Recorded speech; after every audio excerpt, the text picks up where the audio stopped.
Welcome to the Latam MedTech Leaders Podcast, a conversation with leaders who have succeeded or plan to succeed in Latin America. Today, our guest is Gabriel Garza, co founder and managing director at DocTour, a Mexican company that works with international travelers to solve their health problems during their travel in Mexico and soon in the rest of Latin America. And please remember to subscribe to our podcast in your favorite platform: Apple Podcasts, Spotify, Google Podcasts, Amazon Music, Stitcher, etc. So, Gabriel, it's great to have you here today. Welcome to the show. Thank you, Julio. It's great to see you again. Awesome, Gabriel. All right, so let's get started, Gabriel, talking about your journey to where you are today. How is it that you got involved in a medical technology business or digital health business?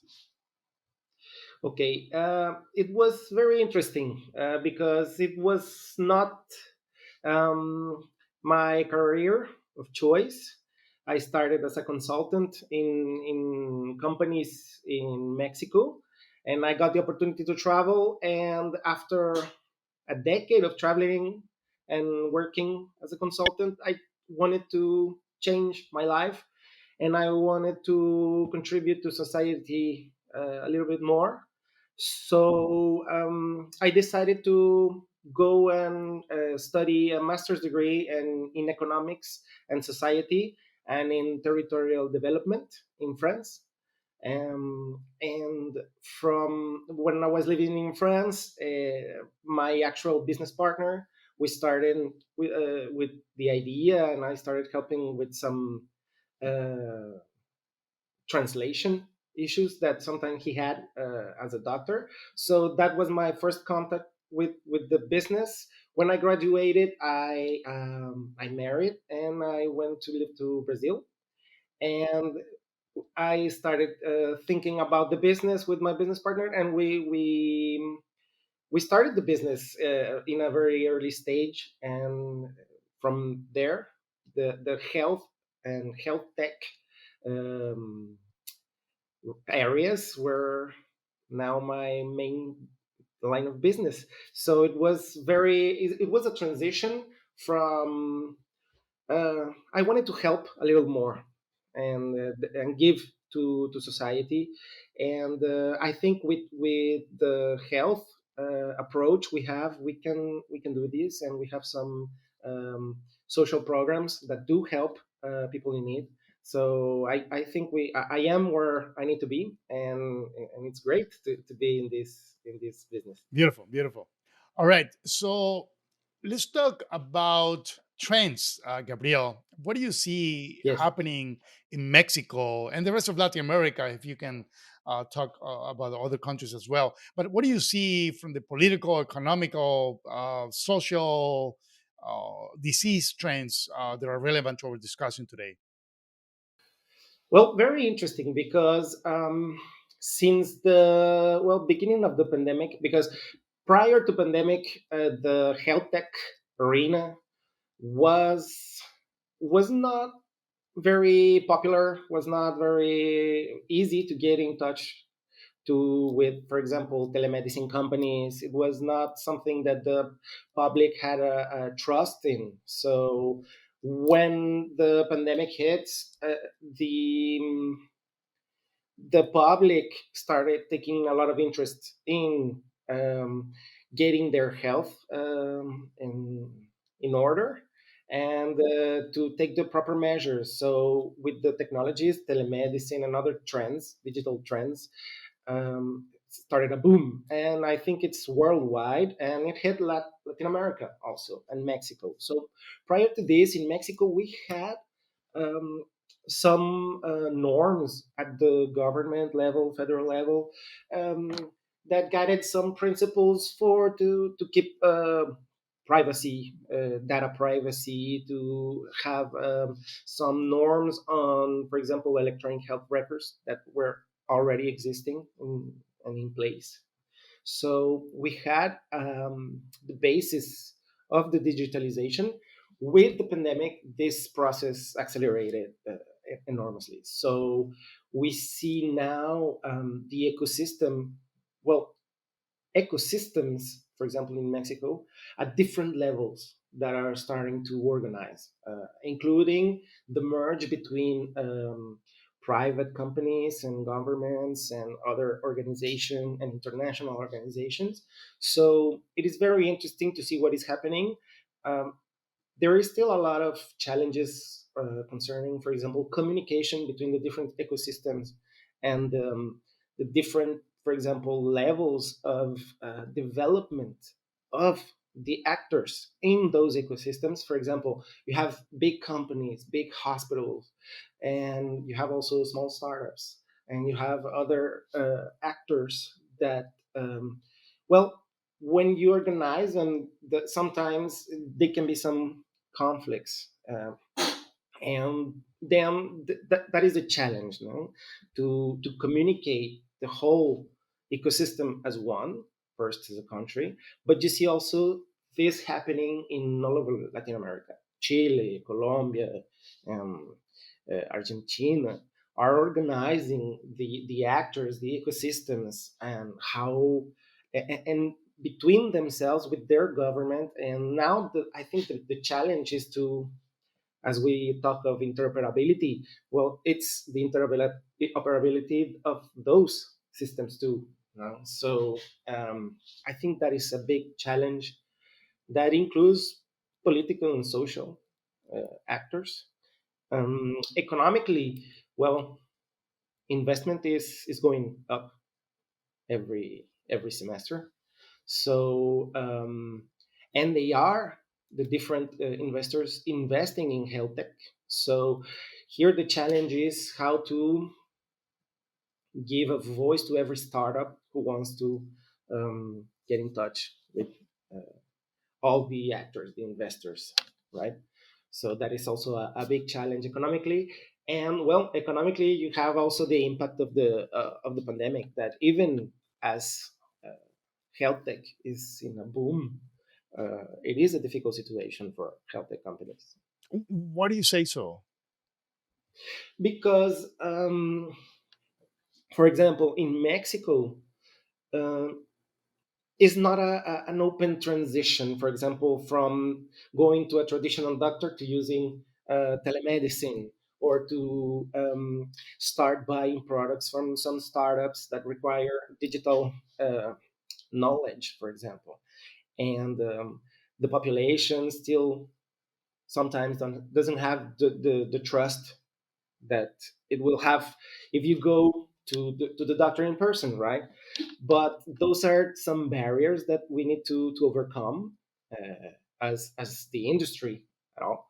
But we need to educate also the customer. So customer education is a big challenge in Latin America because of the lack of, for example, if you see United States or Canada or maybe Europe, um, digital meetings, all of that, that was already in place and people knew that it existed. But now people in places where that wasn't the case are uh, are getting in touch with new technologies, with new models, with new forms of communication, of getting your health in order.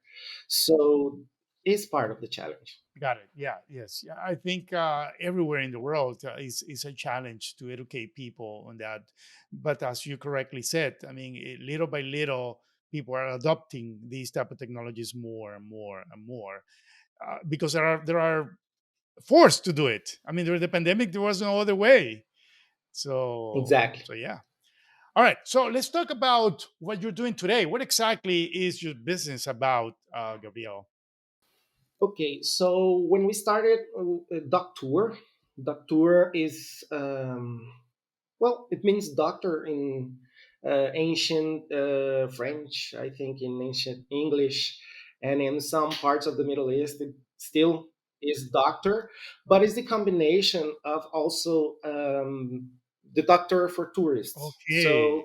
Yeah. we specialize in travelers, in travel medicine, and telemedicine. So we have a very hybrid model combining telemedicine, travel medicine, on site services, and travel assistances. So it's a model we created exactly for the tourists and the travelers in need. So when we created this, we started just as well, telemedicine wasn't known, so we started. My business associate was giving consultations, and sometimes he called me. He was with a patient, so he was like, "Oh, I'm with a French patient, and I do not understand him. Can you help me translate?" So I started translating some consultations, and we thought about the model because he was working with tourists. Okay. He was going He to lives in Cancun. hotels, Yes, Mexico.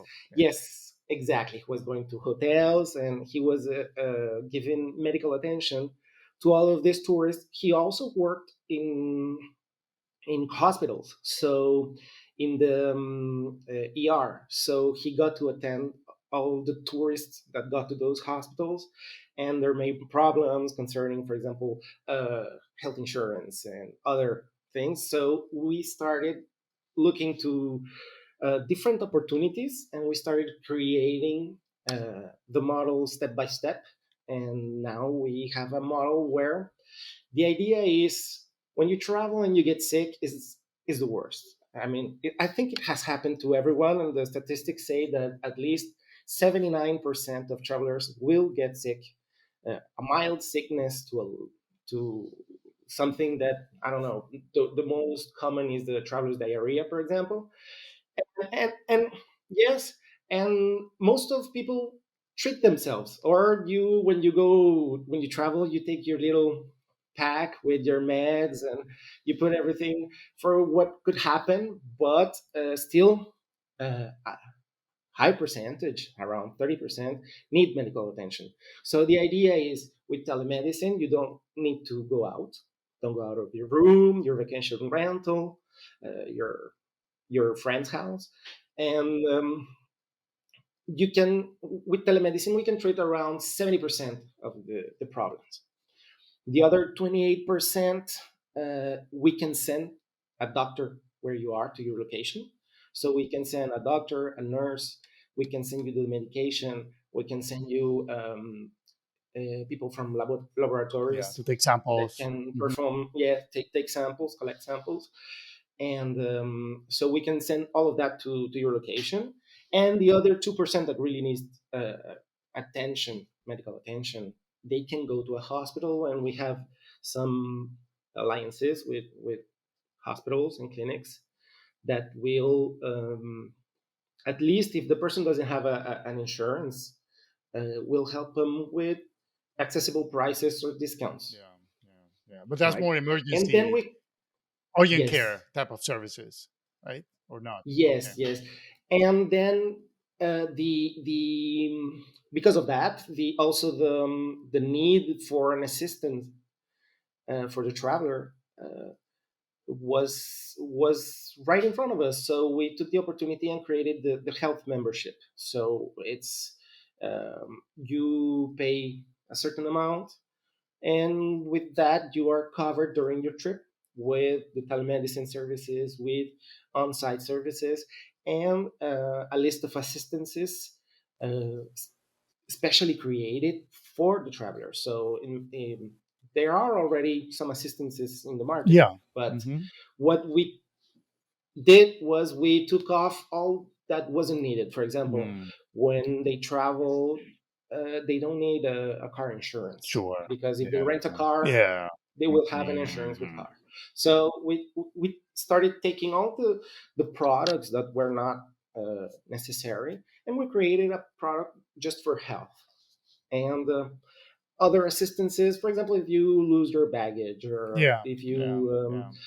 so we created that type of membership, and you are covered during your trip. So if you get, for example, something happens during a connection in an airport, um, via telemedicine, you can Sure. get your consultation with the Okay. doctor, and you are covered all of the trip. Okay. And what nationalities you see the most in Mexico?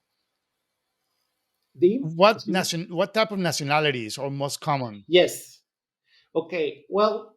Most of the tourism, for example, we started the company in Cancun. Okay. So most of the tourism we get is from around 80% United United States, States. That's what I imagine. Yeah. Mm, um, uh, around 15 to 20% Canada, and then you have others like Europe, and yeah. we have a lot of Brazilians, and well, lately a lot of Russians and a lot of Russians. Huh. Koreans that are Mm, traveling to mm, Cancun, mm. and well, all of the destinations, mainly in Mexico. All right. So you also mentioned to me during our introductory interview that you have another set of services for corporate, for Yes. travelers. Can we talk about that? Yes. So in the corporate side, you have, for example, some the MICE industry, the incentives events industry that organizes events. So we help the organizers or the different DMCs or different companies that organize events with the memberships and also to comply with health measures where they have their event. We provide them also COVID testing stations so they can take. So, for example, in Mexico, there is a law that over 150 people, if you have an event over 150 people, you need everyone to have a negative, Oh, really? By at least law? an antigen test. Wow, Yes, interesting. my law. Okay. So we provide that service. So prior to the event, we do the testing and then they go. And we have also for the corporate side, really the as for employees the benefit we give. It's telemedicine as a benefit for the employees. So we have that service that for the companies is financially is a good product because you can deduct it from taxes, and for the employee it's a benefit that they have. And right now with the pandemic, no one wants to go to a clinic, no one wants to travel, so this is a service that is has a brings a lot of value for the company and for the employee. We also made commercial alliances with companies that give more than just telemedicine. So give a lot of benefits for the employee, and we are the part that takes care of the medical side. And with this, the the process is the same. The providers, we can send medication, we can, depending on the location, we can also send someone. So it's just the market that switched.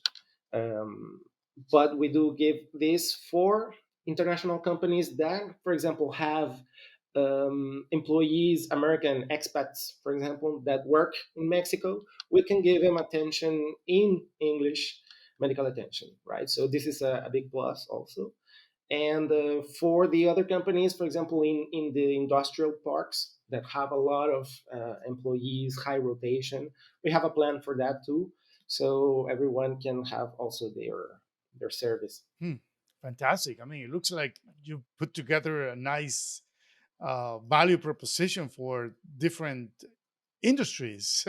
Not only the travel industry, that was Yes, really the spike that started all, but you have. I guess it was product of the situation. When we launched, it was prior, we launched DocTour 2 months prior to the pandemic. So we launched it, the pandemic hit, all borders closed, all tourism stopped, and we didn't know what to do at the beginning. We Sure. said, what are we going to do? Yeah. Is We have no our tourism. main market is not Exactly. going Our to. market Yes, disappear. Wow. yes. So we started looking into creative ways to survive. We thought telemedicine was the best moment for telemedicine, Sure. as it is for other Yeah. technologies, Yeah. for example, in Latin. Yeah. And we kept going. We just changed the market, and we found that there was an interest. We found the opportunity, and we developed it. Around a year later, tourism started going little by little, and international authorities demanded the COVID testing for flight. So we started providing that service too, and we provided the service at home. So it was take your COVID test at your hotel or at your vacation rental, and that was where we started transitioning back to our main market, and then slowly we're uh, growing now the business, that business line, right? Excellent, excellent. All right, so let's talk about the landscape in Mexico, Gabriel. Who else is doing something Yes. similar? I mean, what's so innovative about your solution that you have or you may not have competitors? I mean, let's talk about that. Yes, well, there is a lot of Okay, competitors, good competitors, and I think if we even, for example, as DocTour, we participate in some organizations um, in Mexico that assemble all the actors, and most of them are our competitors. But the objective is to, for example, we want to lay the foundations for good practices. okay, That is one of the main objectives. So, first of all, not using social media to give consultations, using proper software, proper companies, proper. So that includes ours, our technology, and our competitors. But what we want is to formalize business and to put it as a. Then the next step is to take it as a norm, right? So when creating the digital norms in the government, we need to be present. We need to give the information, the feedback to the government and to the actors that are responsible to put that as a law, for example. so it's kind of a code of ethics or code of behavior, and also Yes. lobbying the government to implement these changes in the current regulation.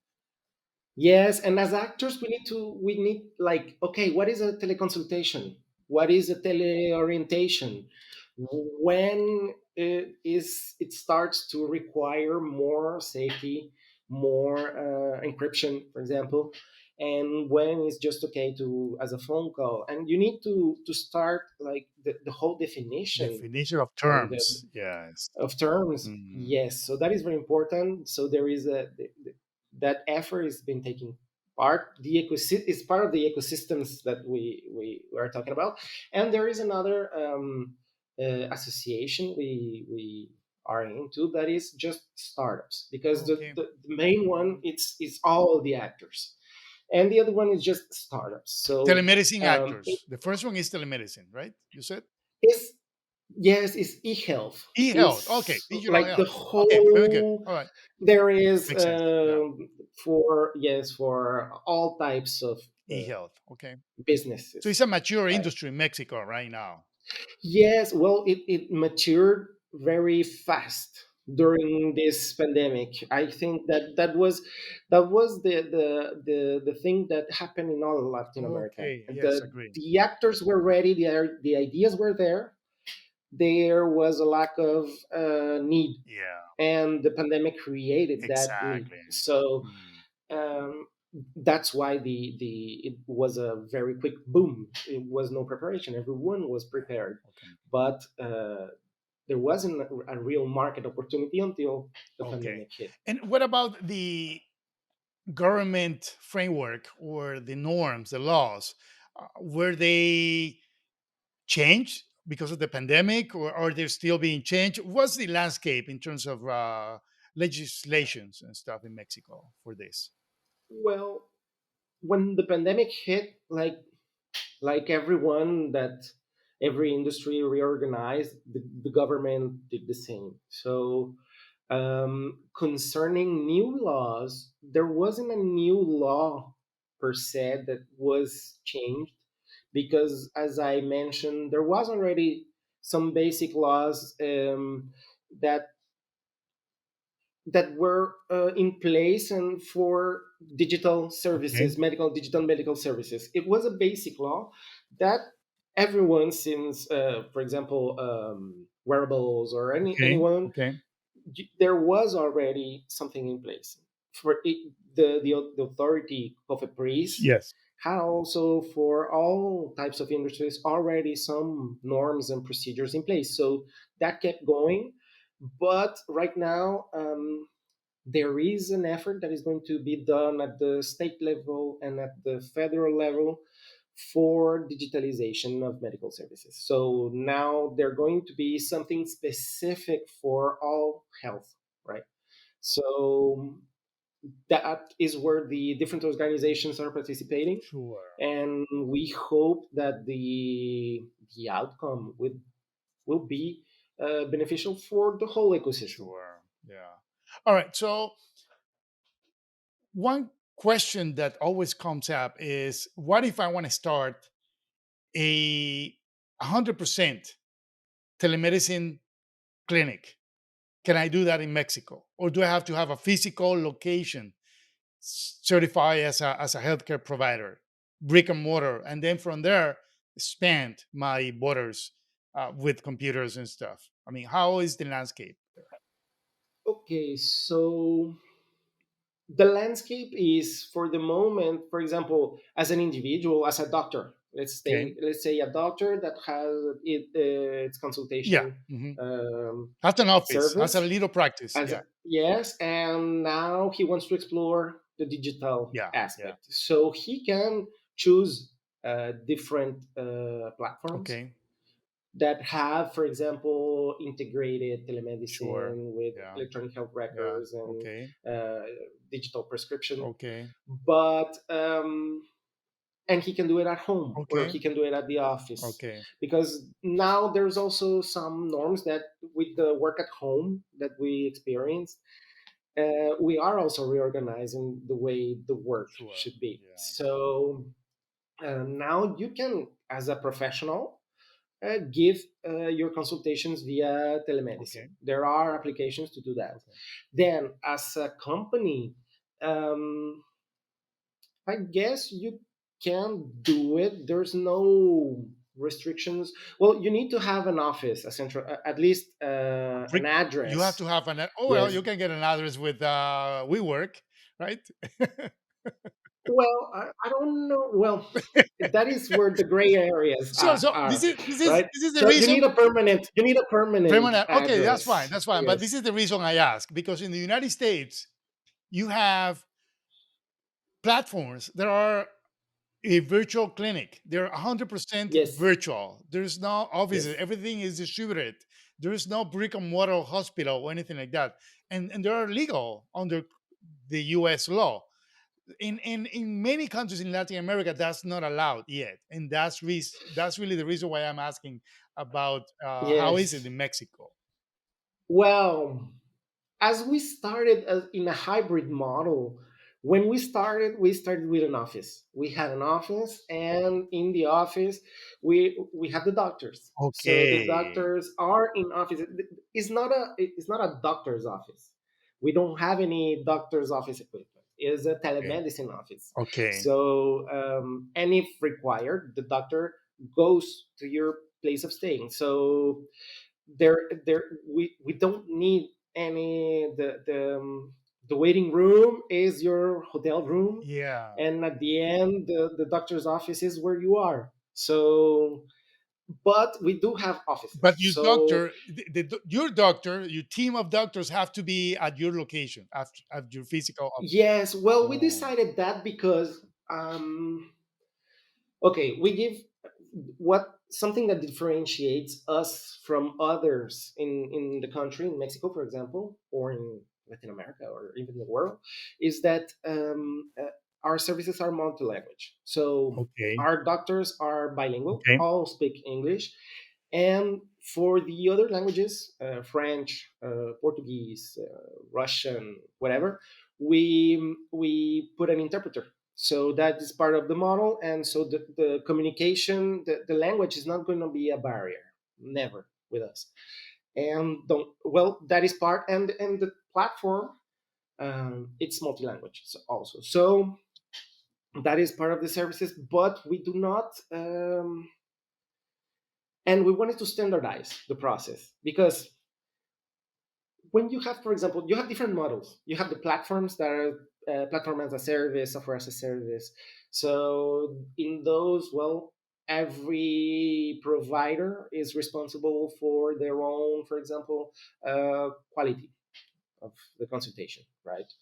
And here, as a company, we wanted to standardize and have the best quality consultation.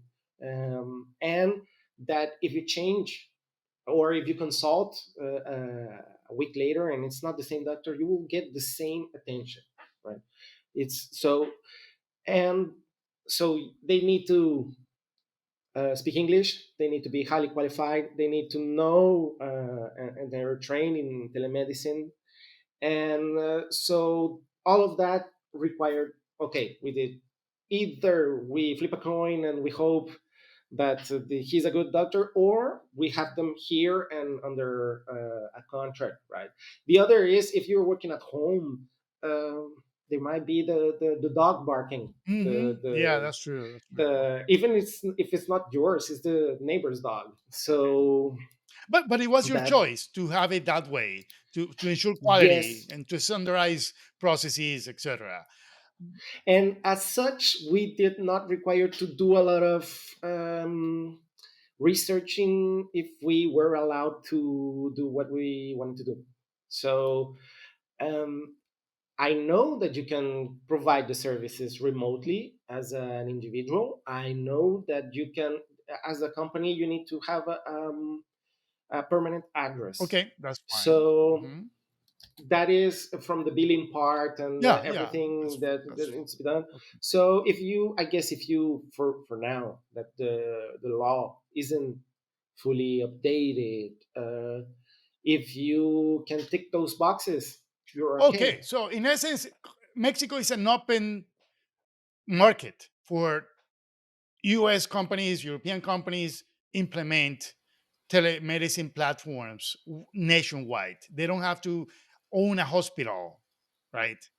A No, brick and mortar no, hospital. That's my point. That's exactly the answer I no, was no, no. looking for. Hospitals are providing those Yes, types of yes, services, exactly. but there it's like they're also providing a service in a new industry. Exactly. But there are Yeah. persons So that are startups that are highly specialized sure. So you are in that. competing with the hospital in other ways. I mean, you're providing healthcare Yes, services, same as another hospital that in the corner that also provides healthcare services, and they may or may not yes, choose to implement telemedicine based healthcare services.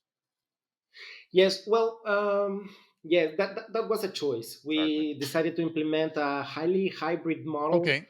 where we think that in the middle is where everything resides. So we didn't highly specialize. We adapted Okay. a part of one model with another Sure. model, and we created a continuous, Sure.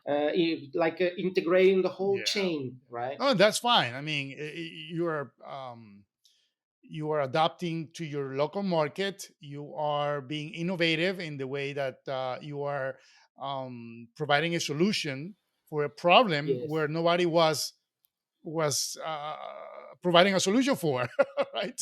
And yes, it's a yes, niche. You started with the and that is travel industry. Now you're expanding. and that is very interesting because there is a lot of technology and there is a lot of startups and a lot of specialized tools, and so I guess the next step is to create new models Yeah, to provide services, so and integrate all those different exactly, trends and all those different innovations. So that is exactly. what we try to do with No, DocTour. perfect, perfect. I'm very pleased to hear that Mexico is an open market for these type of businesses. So any company, national or foreign, can Yes. establish a telemedicine platform to Yes, serve. well, there is Yeah, the open. Well, for a foreign company, well, there is some laws they need to, sure, of course. in terms Yeah, of percentage of ownership, ownership, all that. and Exactly. yes, Yeah, yeah, yeah.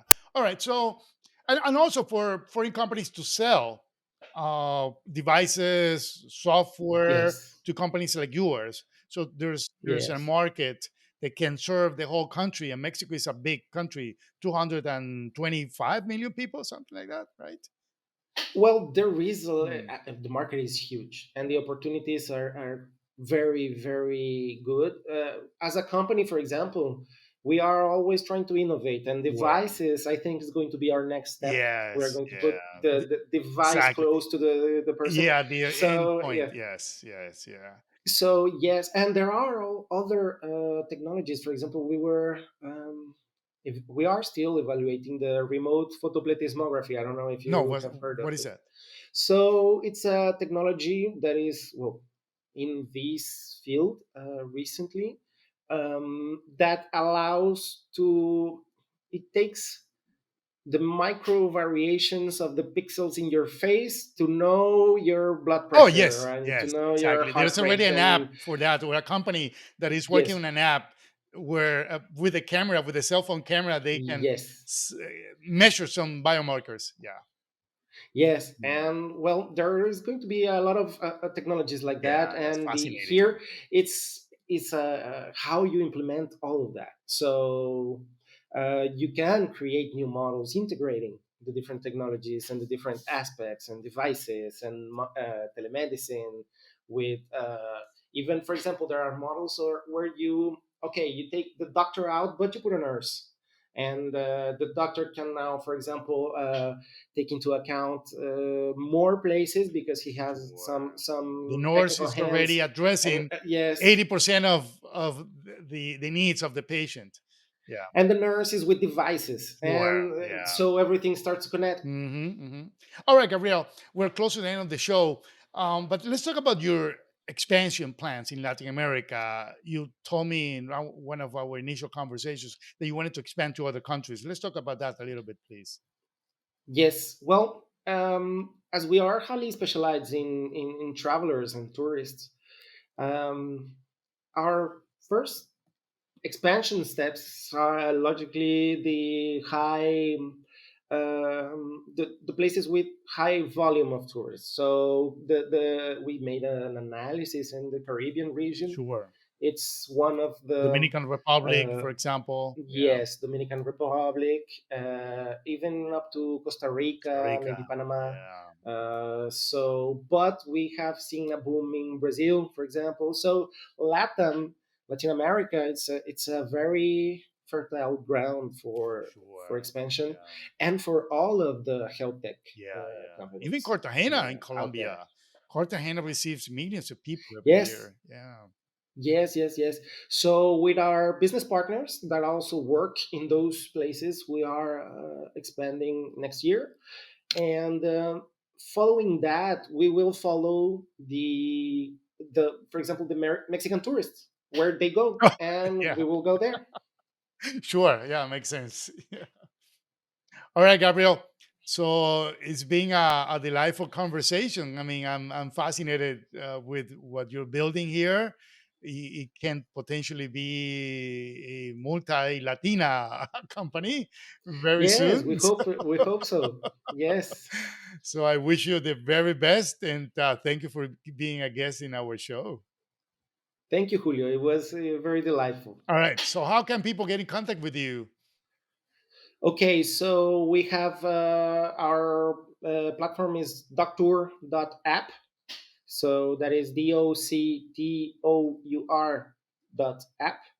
And we have also our social media pages that you can find all the information doctor.app. We Excellent. have everything there. Very good. Very Yes. good. All right, Gabriel.